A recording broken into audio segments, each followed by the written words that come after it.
Hello students, so good morning. Welcome to the online education portal of Paramarth Shiksha Niketan and Saket Academy.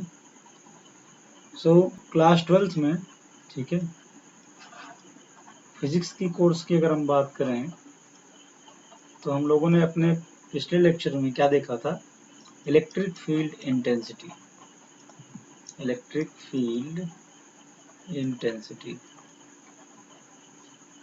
हम लोग इसका concept discuss कर रहे थे, ठीक है, जिसमें मैंने पहले वीडियो में एक्चुअली में ये इलेक्ट्रिक फील्ड इंटेंसिटी क्या होती है, इसका कॉन्सेप्ट क्या है, ये सारी चीज़ें एक बहुत ही अच्छे वे में हम लोगों ने देखी, ठीक है, उसकी डेफिनेशंस को समझा, कॉन्सेप्ट को समझे, ठीक है, उसके बाद कुछ मैथमेटिकल फार्मूले उसके डेराइव किए, है ना। सो हम लोगों ने ये देखा था कि electric field of a point charge, ठीक है ना, आइसोलेटेड चार्ज भी बोलते हैं इसको। आइसोलेटेड चार्ज का मतलब कोई ऐसा चार्ज जो और किसी चार्जेस से कनेक्ट ना हो या उसके आसपास कोई और चार्जेस ना हो, ठीक है। जैसे कि ये मान लेते हैं कोई चार्ज है प्लस क्यू और ये आइसोलेटेड है, पॉइंट चार्ज की मैं बात कर रहा हूँ यहाँ पे, ठीक है ना। पॉइंट चार्ज में जिसकी साइज और शेप बहुत छोटी है, ठीक है। इससे हम आर डिस्टेंस पे किसी भी डायरेक्शन में एक पॉइंट ले सकते हैं। मान लेते हैं आर डिस्टेंस पे हमने एक पॉइंट ले लिया जिसका नाम पी है, ठीक है। मैंने जब इलेक्ट्रिक फील्ड का कॉन्सेप्ट बताया था तो ये बताया है कि आप किसी भी डायरेक्शन में ले सकते हैं, है ना, क्योंकि ये पूरा का पूरा जो स्पेस है वो हर जगह पर अपनी कुछ डिस्टेंस पर ये जो चार्ज है वो अपना एक एरिया क्रिएट करता है, ठीक है। इसका एक क्या होती है, फील्ड होती है। इस फील्ड में जब कोई दूसरा चार्ज आता है तो उस पर कुछ इफेक्ट वो दूसरा चार्ज फील करता है ना। उसी को हम लोग इंटेंसिटी बोलते हैं, इलेक्ट्रिक फील्ड इंटेंसिटी, कि कौन से चार्ज की कितना ज़्यादा इंटेंसिटी है। जितना ज़्यादा ये फोर्स फील करेगा सेकेंड चार्ज अपने ऊपर, उतना ही ज़्यादा इसकी इंटेंसिटी होगी, है ना। तो मेन जो फार्मूला था वो क्या था कि electric field intensity E is equal to क्या आया था, force field by other charge, ठीक है ना, force field by other charge. तो यहाँ पे वो चार्ज लिखते हैं जिस पर फोर्स लगता है। अगर मैं बात करूँ ये Q1 हो और ये Q2 हो, ठीक है, तो यहाँ पर किससे डिवाइड करेंगे, Q2 से डिवाइड करेंगे, यानी कि हम जो फोर्स देखते हैं वो विथ रिस्पेक्ट टू Q2 देखा जाता है, ठीक है। तो ये चीज़ देखी थी हमने, और यहाँ से जब फोर्स की वैल्यू पुट करी थी तो हमको एक फार्मूला मिला था। वो फार्मूला क्या था, 1/4 पाई एप्सिलॉन नॉट, ठीक है ना, चार्ज की वैल्यू, इस चार्ज की वैल्यू, क्योंकि फोर्स में दोनों चार्ज का मल्टीप्लाई होगा। फोर्स अगर कैलकुलेट करेंगे Q1 into Q2 upon K R square होगा, where K is the dielectric constant of the medium, okay. So इस तरीके से ये फोर्स हो गया, और जब हमने Q2 से डिवाइड किया तो ये Q2 क्या हो जाएगा, कैंसिल हो जाएगा। हमको मिला क्या था, एक्चुअली में हमको वो मिला जिस चार्ज की फील्ड निकालनी थी, चार्ज Q1 की इलेक्ट्रिक फील्ड निकालनी थी, और इस फार्मूले में हमको मिल कौन रहा है, वही Q1 मिल रहा है ना।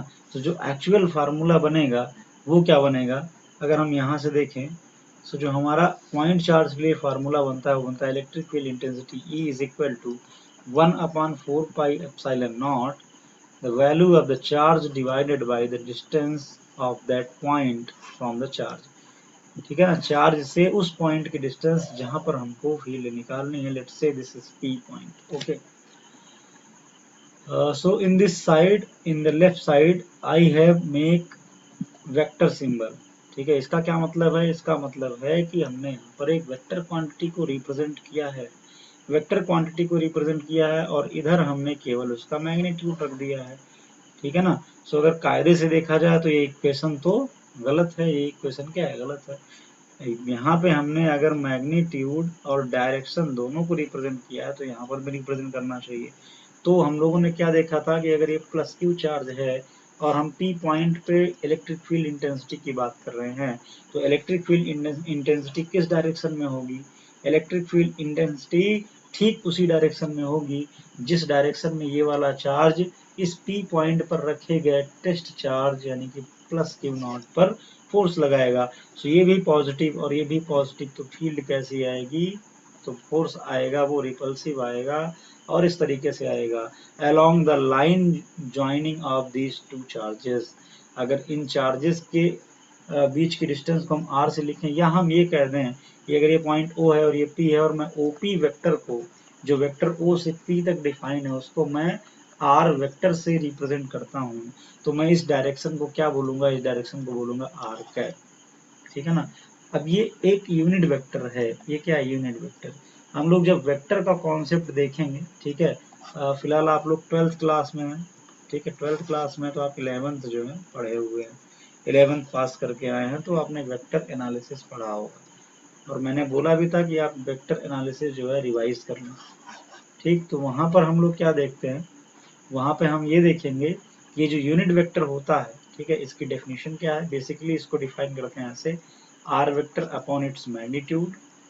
ठीक है, और इसका यूज क्या है, तो बेसिकली जो यूज करते हैं वो ज्यादातर यूज हम किस चीज में करते हैं, डायरेक्शन बताने के लिए करते हैं। जैसे अगर मैं थोड़ा सा आइडिया दूं, तो आप लोगों को मालूम होगा कि एक्स एक्सिस की डायरेक्शन को रिप्रेजेंट करने के लिए हम लोग आई कैप बनाते हैं।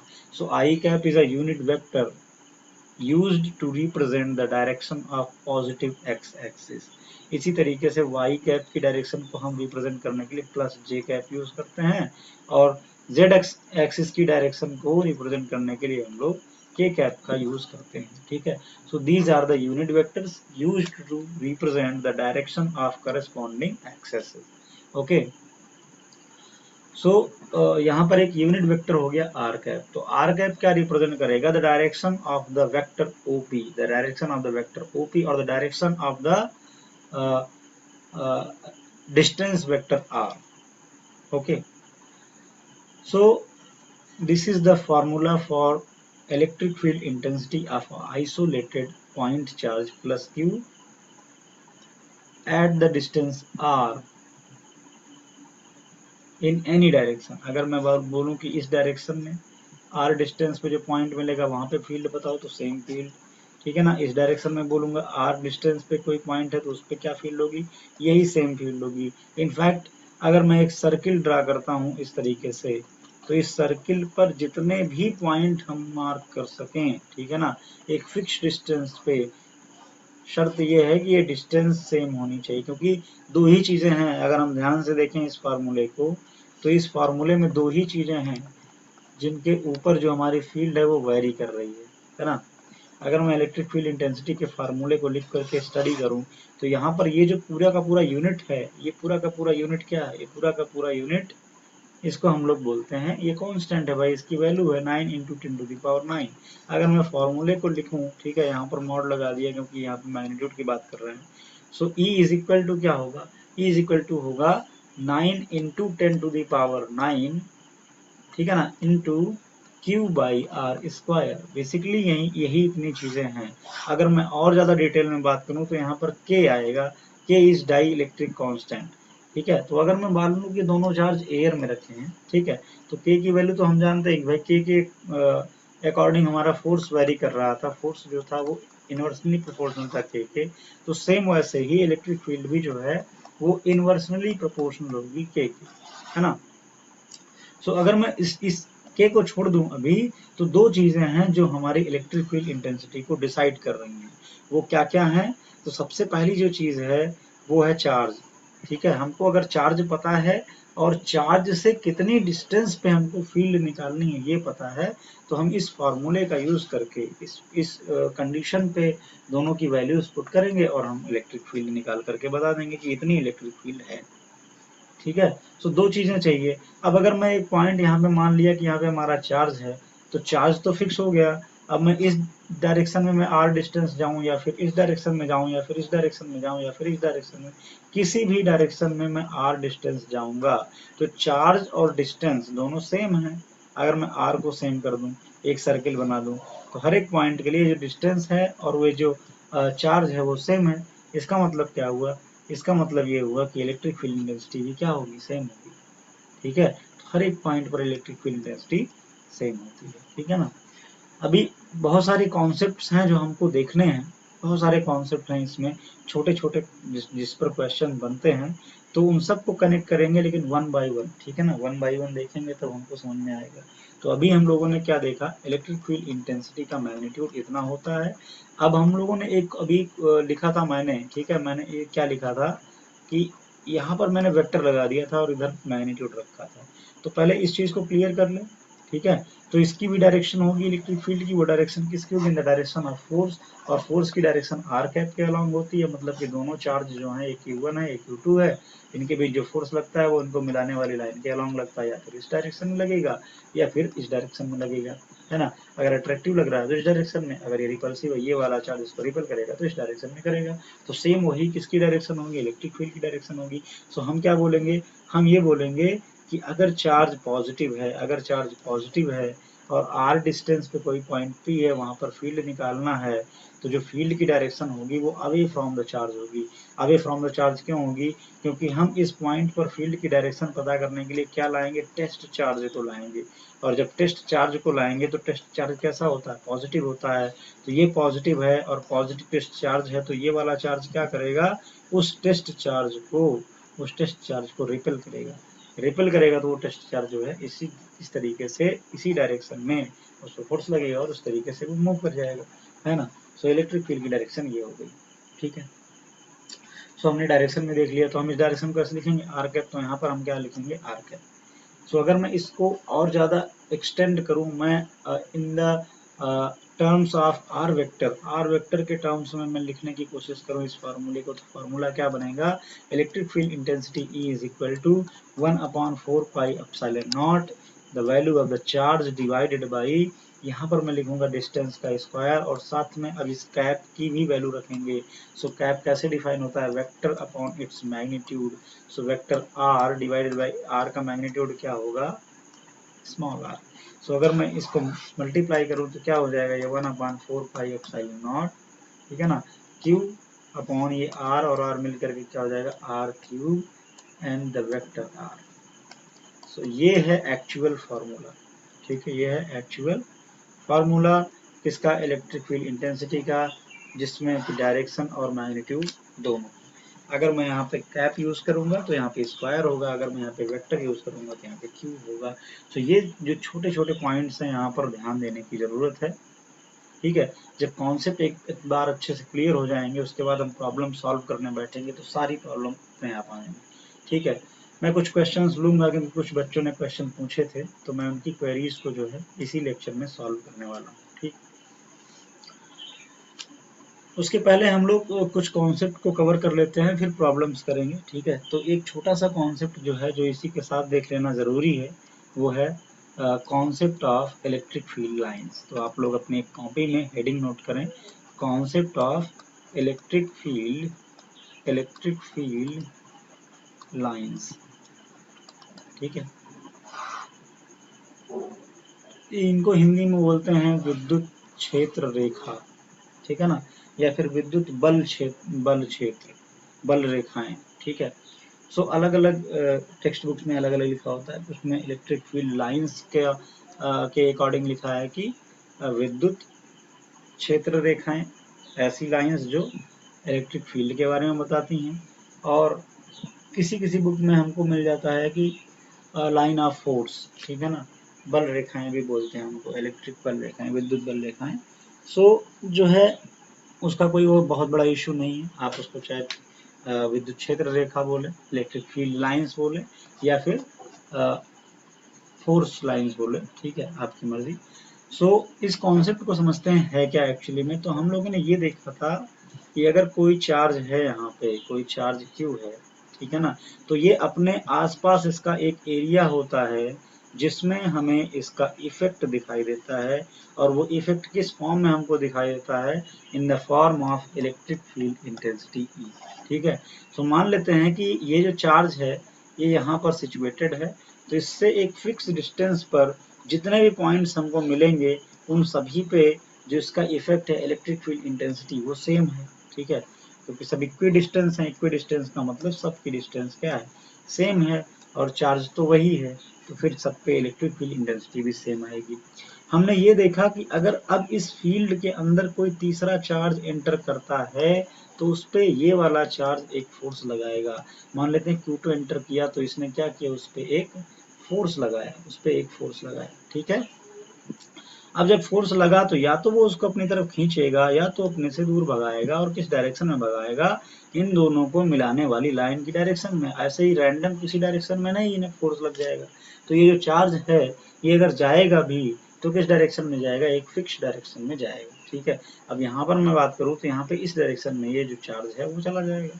तो ये चार्ज, इस चार्ज में क्या आया, मोशन आया, ये मूव करने लगा। ये क्या करने लगा, मूव करने लगा। तो जब ये मूव करेगा तो जिस रास्ते से ये मूव करते हुए जाता है उसी पाथ को हम लोग क्या बोलते हैं, इलेक्ट्रिक फील्ड लाइंस, ठीक है। और हम इन लाइंस को कंस्ट्रक्ट करने के लिए, क्योंकि लाइंस तभी बनेंगी जब हम यहाँ पे कोई चार्ज एज्यूम करेंगे और उस पर फोर्स लगेगा, और तब वो जिस जिस रास्ते से जिस जिस पाथ को फॉलो करता हुआ जाएगा वही जो पाथ है, ठीक है, वही पाथ क्या होगा, इलेक्ट्रिक फील्ड लाइंस होंगी, ठीक है। तो इसके लिए हम जो चार्ज यूज करते हैं वो क्या होता है, टेस्ट चार्ज होता है। हम इस पर बात कर चुके हैं, टेस्ट चार्ज के बारे में डिस्कस ऑलरेडी कर चुके हैं, है ना। सो टेस्ट चार्ज क्या होता है, पॉजिटिव चार्ज होता है, मैग्नीट्यूड कितना होता है, 1 यूनिट। तो इस तरीके से हम कंस्ट्रक्ट करते हैं। अब मान लेते हैं कि हम पॉजिटिव चार्ज की इलेक्ट्रिक फील्ड लाइंस जो है बनाने की कोशिश करें। सो यहाँ पे प्लस चार्ज ले लिया Q, ठीक है। अब मान लो कि मैंने यहाँ पर अपना टेस्ट चार्ज रखा Q0 को। सो ये प्लस Q चार्ज क्या करेगा, उसको रिपेल करेगा। किस डायरेक्शन में रिपेल करेगा, जरा आप इस पे ध्यान दें तो डायरेक्शन जो होगी वो इस डायरेक्शन में होगी। इन दोनों को मिलाने वाली लाइन की डायरेक्शन मान लेते हैं यहाँ पर चार्ज है। सो इस डायरेक्शन में जो है रिपेल करेगा, तो इलेक्ट्रिक फील्ड इस डायरेक्शन में आ गई, ठीक है। मान लेते हैं हमारा पॉइंट यहाँ पर है, जब पॉइंट यहाँ पर है तो अब किस डायरेक्शन में रिपेल करेगा, अब हमको जो रिपल्सन मिलने वाला है वो इस डायरेक्शन में मिलेगा, है ना। तो ये हो गई इलेक्ट्रिक फील्ड। अब यहाँ पर अगर मान लेते हैं पॉइंट, तो जो रिपल्सन मिलेगा वो किस डायरेक्शन में मिलेगा हमको, वो हमें इस डायरेक्शन में मिलेगा, है ना, इस तरीके से। यहाँ पर अगर मैं पॉइंट लूंगा तो हमको इस डायरेक्शन में मिलेगा। तो एक्चुअली में क्या है, यहाँ पर क्या दिखाई दे रहा है, अगर मैं ऐसे सारे पॉइंट्स लूँ, अगर मैं ऐसे डिफरेंट डिफरेंट पॉइंट लूँ, अलग अलग पॉइंट लूँ, तो इस तरीके से हमको वेक्टर्स मिलने लगेंगे। इनको क्या बोलेंगे, इलेक्ट्रिक फील्ड वेक्टर, इनको बोलेंगे इलेक्ट्रिक फील्ड वेक्टर, ठीक है। जिस भी डायरेक्शन में हम चाहेंगे उस डायरेक्शन में हम बना सकते हैं। क्यों, क्योंकि यहाँ पर जब मैं टेस्ट चार्ज रखूंगा तो इन दोनों के बीच जो रिपल्सिव फोर्स होगा वो इसी डायरेक्शन में लगेगा। तो यहाँ पर मैंने इलेक्ट्रिक फील्ड की डायरेक्शन बनाई है। ये एक्चुअली में वो रास्ता है, वो पाथ है जिस पाथ से होकर के ये जो टेस्ट चार्ज है वो जा रहा है, ठीक है ना। Path of the repulsion, repulsive force का डायरेक्शन है। तो इस तरीके से हमको क्या दिखता है, हमको ये दिखता है कि ये जो लाइंस हैं, ये जो मैं वेक्टर बोल रहा हूँ या जिनको मैं लाइन बोल रहा हूँ, ठीक है, ये सब ऐसा लग रहा है कि इस जहाँ पर पॉइंट चार्ज था वहीं से निकल रही हैं, और कहाँ तक जाएंगी, ये एंडलेस है, एंडलेस इनफाइनाइट तक जाएंगी, ये कहीं रुकने वाली नहीं है, क्योंकि ये चार्ज तब तक जाता रहेगा, कहाँ तक जाएगा, इनफाइनाइट तक जाएगा, ठीक है। क्योंकि आइडियली अगर मैं चार्ज को वेरी कराऊंगा इस चार्ज को, तो अगर ये वैल्यू कम है तो थोड़ी दूर तक रिपल्सन होगा, लेकिन अगर बहुत बड़ी वैल्यू है तो फिर ये तो काफी डिस्टेंस तक होगा ना। तो वो डिपेंड करेगा चार्ज कैसा है, ठीक है। तो हम आइडियली क्या मान के चलते हैं कि अगर बहुत बड़ा चार्ज हो तो ये कितना डिस्टेंस तक जा सकता है ये चार्ज Q0, तो ये इनफाइनाइट डिस्टेंस तक जा सकता है, ठीक है। तो हम ये क्या नोट करते हैं अपने कॉन्सेप्ट में कि जो इलेक्ट्रिक फील्ड लाइंस है वो चार्ज से स्टार्ट होती हैं, और चार्ज से स्टार्ट होकर कहाँ तक जाती हैं, इनफाइनाइट तक जाती हैं for the positive charge Q, ठीक है। तो इस तरीके से हम फील्ड लाइन ड्रा करते हैं किसकी, प्लस Q चार्ज की। अब दूसरी बात करते हैं, अगर यहाँ पे माइनस Q चार्ज है, माइनस Q चार्ज है तब क्या होगा, अगर मैं यहाँ पे टेस्ट चार्ज रखूंगा, टेस्ट चार्ज कैसा, प्लस Q0, तो ये माइनस Q चार्ज इसको अपनी तरफ खींच लेगा इस डायरेक्शन में, है ना। अगर मैं यहाँ पर रखूंगा, ठीक है, मैं यहाँ पर रखूंगा, सो ये क्या करेगा, इसको अपनी डायरेक्शन अपनी तरफ क्या करेगा, खींच लेगा इस तरीके से। अगर मैं यहाँ पर रखूंगा तो जो फोर्स लगेगा वो किसकी डायरेक्शन में लगेगा, इस माइनस Q चार्ज की डायरेक्शन में लगेगा, है ना। तो अगर यहाँ रखता हूँ यहाँ पर भी माइनस Q, तो इस तरीके से हम क्या देखते हैं, इस तरीके से हम देखते हैं कि ये जो फोर्स लग रहा है वो माइनस Q की ही डायरेक्शन में लग रहा है, यानी कि जो फील्ड लाइंस हैं वो माइनस Q की ही तरफ आ रही हैं, ठीक है। इस तरीके से हमको दिखेगा। तो यहाँ से कंक्लूजन क्या निकलता है, यहाँ से कंक्लूजन ये निकलता है कि for negative charge minus Q के लिए जो फील्ड लाइंस होती हैं वो इनफाइनाइट से आती हैं और कहाँ पर ख़त्म होती हैं, कहाँ पर समाप्त होती हैं, उस चार्ज पर समाप्त हो जाती हैं, उस नेगेटिव चार्ज माइनस क्यू पर ख़त्म हो जाती हैं। तो यहाँ पर जो फील्ड लाइंस है वो माइनस इन्फिनिटी से, ठीक है, पॉइंट चार्ज की तरफ आ रही हैं, towards point charge from infinity. ठीक है, तो ये दो कॉन्सेप्ट हम लोगों ने देखे कि इलेक्ट्रिक फील्ड लाइंस क्या हैं, पॉजिटिव के लिए, नेगेटिव के लिए।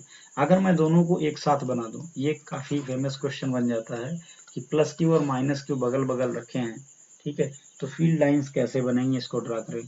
तो प्लस फील्ड लाइंस जो हैं प्लस क्यू से इनिशिएट होती हैं, निकलती हैं और इनफाइनाइट तक जाती हैं, और इसके लिए माइनस क्यू के लिए क्या है कि इनफाइनाइट से आती हैं और माइनस क्यू पे, ठीक है, माइनस क्यू तक आती है, माइनस क्यू पे खत्म हो जाती है। तो अगर मैं इस पॉइंट की बात करूं, इस स्पेस की बात करूं जहां पर दोनों बगल बगल हैं, तो जो भी फील्ड लाइंस पॉजिटिव से क्या करेगी, पॉजिटिव से एक तो तरीका ये है भाई कि भाई ये जाए इनफाइनाइट पे, फिर इनफाइनाइट से यहाँ पर आए।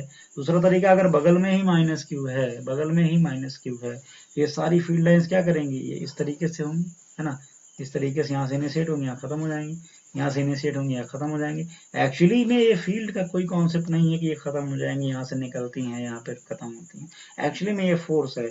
यहाँ पे अगर कोई पॉइंट पे हम कोई चार्ज रखेंगे, टेस्ट चार्ज अपना क्यू, तो जो हमको फोर्स की डायरेक्शन मिलेगी वो यही डायरेक्शन मिलेगी।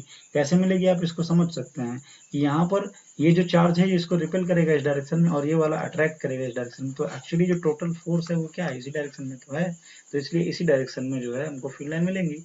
ऐसे ही बाकी फील्ड लाइन अगर हम ड्रा करें तो हम कुछ ऐसा फील्ड का स्ट्रक्चर मिलता है इस तरीके से, है ना, ऐसे। बाकी लाइंस जो जहाँ तक पहुँच सकती हैं पहुँचेंगी, अब जो नहीं जा सकती हैं वो नहीं जाएंगी, है ना, इस तरीके से। अब बाकी जो लाइंस हैं वो ऐसे इधर इनफाइनाइट की तरफ चली जाती है ना, इस तरीके से। रेज जरूर बनाएंगे, रेज बिना बनाए हमको पता नहीं चलेगा ना कि लाइंस किधर से आ रही हैं किधर से नहीं, और ऐसे ही इसमें भी इनफाइनाइट से बाकी रेज आती हैं, ठीक है ना, क्योंकि हर तरफ से रेज को आना है, एक ही तरफ तो है नहीं कि एक तरफ से आ गई तो काम हो गया। तो एक्चुअली में इस तरीके से जो है हमको डायग्राम बनाना पड़ता है जब हम प्लस क्यू और माइनस क्यू चार्ज को बगल बगल पे प्लेस्ड कर देते हैं, ठीक है। सो अब तक हम लोगों ने क्या देखा, इलेक्ट्रिक फील्ड लाइंस क्या होती हैं इनके बारे में समझ लिया। अब हम लोग देखेंगे इनकी कुछ प्रॉपर्टीज, ठीक है। तो प्रॉपर्टीज ये है, पहली चीज कि ये जो है वो इमेजिनरी है, ये क्या है, इमेजिनरी है, ठीक है, एक्चुअली में नहीं होती हैं। तो एक्चुअली में नहीं है तो हम इनको क्यों पढ़ रहे हैं, हम इनको इसलिए पढ़ रहे हैं ताकि हम शो कर सकें, किसको शो करें, इलेक्ट्रिक फील्ड को शो कर सकें, इलेक्ट्रिक फील्ड को समझ सकें, इलेक्ट्रिक फील्ड को विजुलाइज कर सकें कि किस प्लेस पे फील्ड है, किस प्लेस पे फील्ड नहीं है, ठीक है। दूसरी जो चीज़ है वो क्या है, दूसरी चीज़ ये है कि जहाँ पर इलेक्ट्रिक फील्ड इंटेंसिटी हाई होगी वहाँ पर जो फील्ड लाइंस हैं, फील्ड लाइंस जो हैं वो क्लोजर होंगी, पास होंगी और ज़्यादा क्लोज होंगी एक दूसरे के, है ना। जैसे कि अगर मैं एक क्वेश्चन की बात करूँ, ऐसे क्वेश्चन कंपटीशन में पूछ देते हैं, आईआईटी का क्वेश्चन है, ठीक है, बहुत पहले आया था, अभी तो बेकार हो गया ये क्वेश्चन, ठीक है। सो अगर मैं मान लूँ कि इस तरीके से मेरे पास एक फील्ड स्पेस दे रखा है इस तरीके से, ठीक है, तो यहाँ पे दो पॉइंट अगर मैं ले लूँ, ठीक है, एक पॉइंट मैं यहाँ पर लेता हूँ पॉइंट ए और दूसरा पॉइंट ये मैं यहाँ पर लेता हूँ पॉइंट बी, तो बताओ कि दोनों पॉइंट में किस पॉइंट पर फील्ड ज़्यादा है। क्वेश्चन में जो आंसर थे वो इस तरीके से ना थे, ग्रेटर देन और इक्वल लेस देन लगा करके दिया था, E A greater than E B, E A is equal to E B, ठीक है, and E A is less than E B, इस तरीके से काफ़ी ऑप्शन थे, 3-4 ऑप्शन दे रखे थे। तो अब बताओ कि होगा क्या, एक्चुअली में क्या होगा यहाँ पर, ठीक है। सो जहाँ पर मैंने कॉन्सेप्ट क्या बताया कि फील्ड ज़्यादा वहाँ पर होगी जहाँ पर फील्ड लाइंस क्लोज होंगी। फील्ड लाइंस क्लोज कहाँ पर हैं, फील्ड लाइंस क्लोज दिख रही हैं हमको इस जगह पर, ठीक है ना। यहाँ पर अगर हम ध्यान से देखें तो यहाँ पर जो फील्ड लाइंस है वो पास है ना, यहाँ पर जो फील्ड लाइंस है वो दूर है, ठीक है। सो फ्लक्स की डेंसिटी फील्ड लाइंस की density, number of field lines जितनी ज़्यादा होती हैं, ठीक है, इलेक्ट्रिक फील्ड उतना ही ज़्यादा होता है। तो ये दूसरी प्रॉपर्टी हो गई।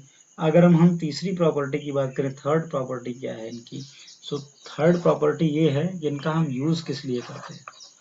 इनका हम यूज़ करते हैं पहले तो विजुलाइज करने के लिए, और दूसरी चीज़ डायरेक्शन रिप्रेजेंट करने के लिए। डायरेक्शन रिप्रेजेंट करने के लिए किसकी डायरेक्शन, इलेक्ट्रिक फील्ड की डायरेक्शन, ठीक है।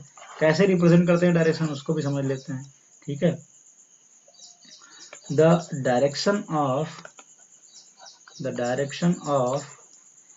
electric field intensity E at any point, the direction of E at any point on the field line is represented by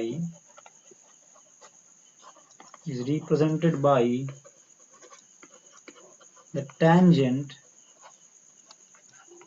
at that point, ठीक है ना। So the direction of electric field intensity E at any point on the field lines is represented by the tangent at that point। तो अगर field line के किसी point पर, ठीक है ना, हमको क्या चाहिए, डायरेक्शन चाहिए किसकी, इलेक्ट्रिक फील्ड इंटेंसिटी E की, तब हम क्या करेंगे कि मान लेते हैं कि यहाँ पर ये फील्ड लाइन ऐसे है, ठीक है, यहाँ पर फील्ड लाइन इस तरीके से है, और मुझे क्या चाहिए कि डायरेक्शन चाहिए कि इलेक्ट्रिक फील्ड किस डायरेक्शन में होगा, इस पॉइंट पे। सो क्या करें कि आप इस पॉइंट पे एक टेंजेंट ड्रॉ करें। टेंजेंट का मतलब जो केवल इस पॉइंट को टच करके जाए और बाकी कर्व को टच ना करे। सो ये जो डायरेक्शन होगी टेंजेंट की, वही क्या होगी, इलेक्ट्रिक फील्ड की डायरेक्शन होगी, ठीक है। सो ये हो गई हमारी थर्ड प्रॉपर्टी। नेक्स्ट अगर प्रॉपर्टी देखें तो नेक्स्ट ये है, नेक्स्ट फोर्थ प्रॉपर्टी ये है कि जहां पर फील्ड लाइंस पैरेलल होंगी, तो पैरेलल फील्ड लाइंस जो होती हैं, पैरेलल फील्ड लाइंस वो रिप्रेजेंट करती हैं यूनिफॉर्म फील्ड को, यूनिफॉर्म फील्ड, ठीक है ना। या फिर हम कह सकते हैं इक्वल इलेक्ट्रिक फील्ड। वहां पर पूरे स्पेस में जो इलेक्ट्रिक फील्ड होगा वो क्या होगा, इक्वल होगा, ठीक है। अब अगर पैरेलल नहीं है तो फिर फील्ड अलग अलग होंगे, ठीक है, फील्ड अलग अलग होंगे, कम ज़्यादा होगा, बताया था ना, जहाँ क्लोजर होगा वहाँ पर ज़्यादा होगा, जहाँ पर दूर दूर होंगी फील्ड लाइन्स वहाँ पर कम होगा, ठीक। नेक्स्ट पॉइंट की अगर हम बात करें तो नेक्स्ट ये है कि जो फील्ड लाइन्स होती हैं, ठीक है, जो फील्ड लाइन्स होती हैं वो एक दूसरे को कट नहीं करती हैं, ठीक है, they don't bisect each other, ठीक है। तो फील्ड लाइंस एक दूसरे को बाइसेक्ट नहीं करती हैं, ठीक है ना, या ये कह सकते हैं कि कट नहीं करती हैं, ठीक है, कट नहीं करती हैं, ठीक है। हिंदी में प्रतिच्छेदित बोलते हैं, तो प्रतिच्छेदित नहीं करती हैं। जैसे कि मैं यहाँ पर बात करूँ इस तरीके से हम कभी नहीं देखेंगे कि ऐसे दो फील्ड लाइंस आई और टच करके चलेंगी, ऐसा भी नहीं होगा।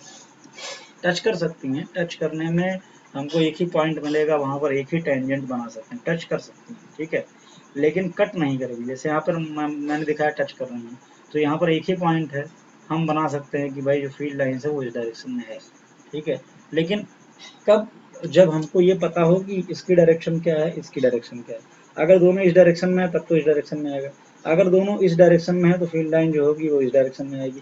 लेकिन अगर एक फील्ड लाइन ऐसे जा रही है इस डायरेक्शन में, दूसरी फील्ड लाइन ऐसे आ रही है इस डायरेक्शन में, ठीक है, और यहाँ पे टच किए, सॉरी ये कट दिख रहा है लेकिन कट नहीं किए, टच किए, सो क्या होगा, सो वहाँ पर इलेक्ट्रिक फील्ड इंटेंसिटी जीरो हो जाएगी। जीरो क्यों हो जाएगी, ठीक है, जीरो हो जाएगी या फिर हम डिफरेंस से कैलकुलेट करेंगे, है ना। मान लेते हैं कि ये 10 न्यूटन पर कूलाम की फील्ड है, ये 5 न्यूटन पर कूलाम की फील्ड है, तो ये इस डायरेक्शन में होगी यहाँ पर और ये इस डायरेक्शन में होगी यहाँ पर। तो सब्ट्रैक्ट करके जो एक्चुअल डायरेक्शन होगी वेक्टर कॉन्सेप्ट से हम सॉल्व कर देंगे। सो कहने का मतलब क्या है कि किसी एक पॉइंट पर जो इलेक्ट्रिक फील्ड होगी उसकी वैल्यू एक ही होगी, एक पॉइंट पे एक ही फील्ड होगी और वो भी नेट होगी, ई नेट।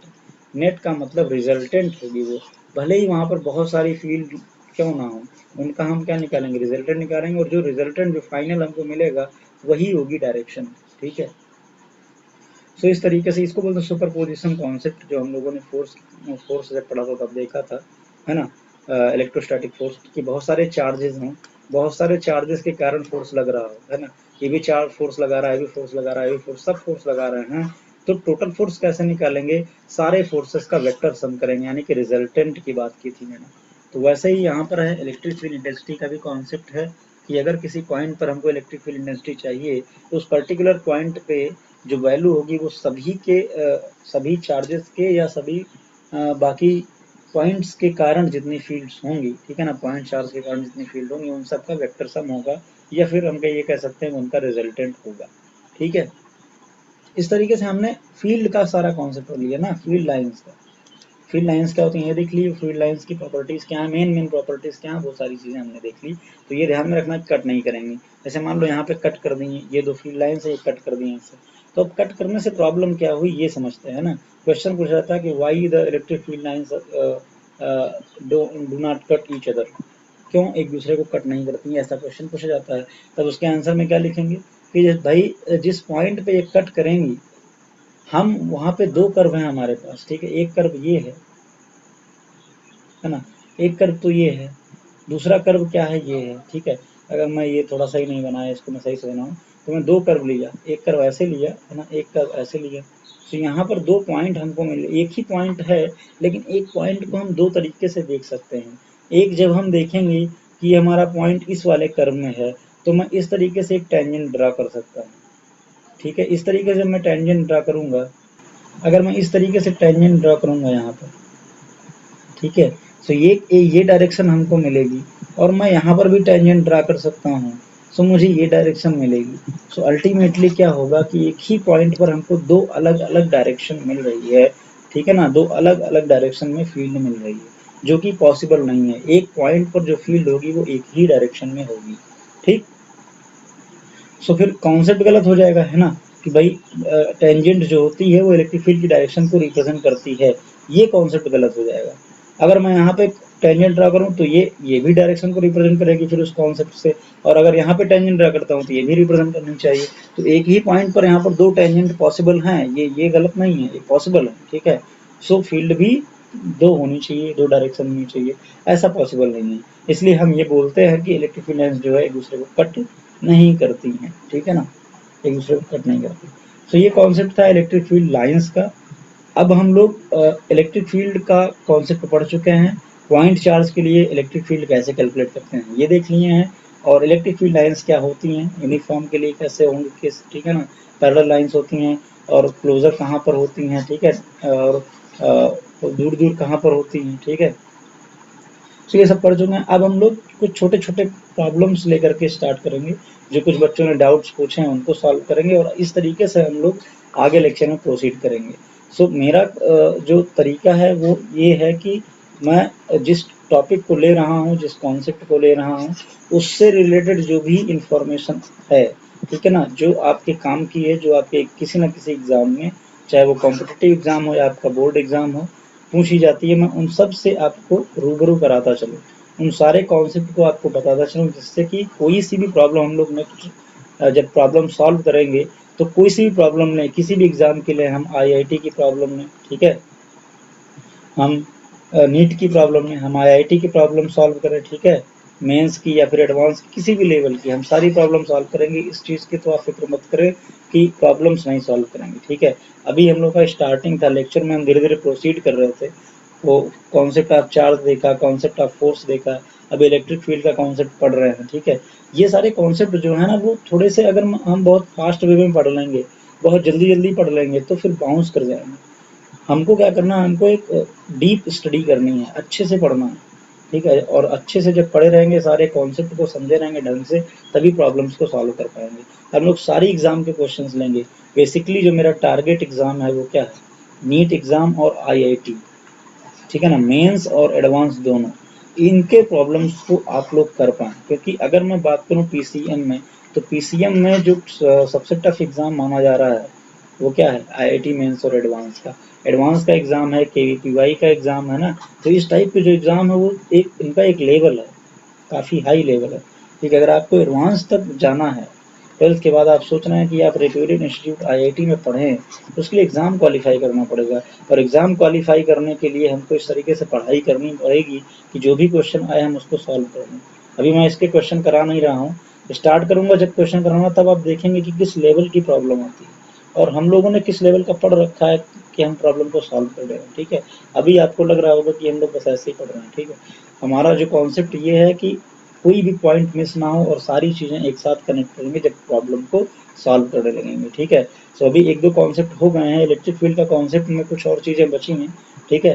कुछ कंडीशंस देखनी है, वो सारी चीजें देख करके हम लोग सीधे डायरेक्ट जंप करेंगे किस पे, नीट की और आईआईटी की प्रीवियस ईयर की प्रॉब्लम्स को लेकर के। और फिर मैं आपको दिखाऊंगा कि कैसे छोटी छोटी प्रॉब्लम्स पूछी जाती हैं, कैसे कॉन्सेप्चुअल प्रॉब्लम पूछी जाती हैं, ठीक है। कहाँ पर आपको घुमाता है वो एग्जामिनर, ठीक, जिससे कि आपको कंफ्यूजन आ जाती है कि क्या होगा क्या नहीं होगा, ठीक है। ऐसे बहुत सारे पॉइंट्स हैं, तो वहाँ पर जो है काफ़ी इंटरेस्टिंग सा सेशन होगा। तो अभी के लिए बस केवल इतना करना है आपको कि जो भी कॉन्सेप्ट जो भी बताते चल रहा हूँ पॉइंट वाइज, आप उसको आप अपनी कॉपी में नोट डाउन करें और साथ में एनसीईआरटी, एचसी वर्मा, इन सारी प्रॉब्लम्स को आप सॉल्व करते हैं जितना कर पाएँ, जितना आपसे हो रही हैं, ठीक है। और जो नहीं आ रहा है उसको पूछें, क्योंकि जब आप पूछेंगे तो मैं ऐसे ही हर एक लेक्चर के लास्ट में दो जितने भी डाउट्स वाले क्वेश्चन होंगे उनको मैं सॉल्व कराता रहूँगा, ठीक है। सो इसका सेकंड पार्ट जो बनाऊँगा, ठीक है, उसमें मैं उन प्रॉब्लम्स को लूँगा जो इलेक्ट्रिक फील्ड के कॉन्सेप्ट जो भी बताते चल रहा हूँ पॉइंट वाइज, आप उसको पे बच्चों ने पूछी हैं, ठीक है।